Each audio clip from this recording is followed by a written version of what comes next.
আজকে শেখ মুজিবুর রহমান বাংলাদেশের জাতির পিতা। 1971 সালে তার ডাকে বাংলাদেশের হিন্দু মুসলিম একযুগে পাকিস্তানের বিরুদ্ধে হাতে অস্ত্র তুলে নিয়েছিল এবং মুক্তিযুদ্ধে অংশগ্রহণ করেছিল।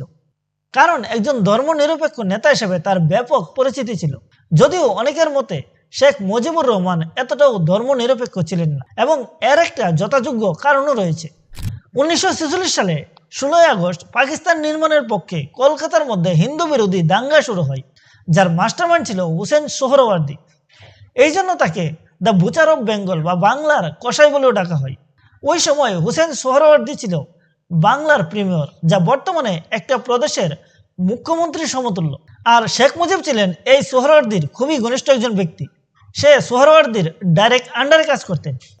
ওই সময় শেখ মুজিবের কাজ ছিল স্টুডেন্ট মিটিং অর্গানাইজ করা, পাকিস্তানের পক্ষে সমর্থন জোগাড় করা এবং রাজনৈতিক কর্মসূচিতে সিনিয়র নেতাদের সহায়তা করা। 18 থেকে 20 আগস্ট পর্যন্ত গোপাল পাটা এবং অন্যান্য হিন্দু নেতারা যখন হিন্দুদের দর্শন এবং হত্যায় অংশগ্রহণকারী মুসলমানদের বিশেষভাবে চিহ্নিত করে হত্যা করতে থাকে, তখন সোহরাওয়ার্দী বুঝতে পারে যে কলকাতাকে পাকিস্তানের সাথে মিলিত করার তার স্বপ্ন আর পূরণ হলো না। এই কারণে সোহরাওয়ার্দী তখন জিজি আজমিরি এবং এই শেখ মুজিবুর রহমানকে গোপাল পাটা বা গোপাল মুখার্জির কাছে পাঠান তার এই হত্যাকাণ্ড বন্ধ করার জন্য।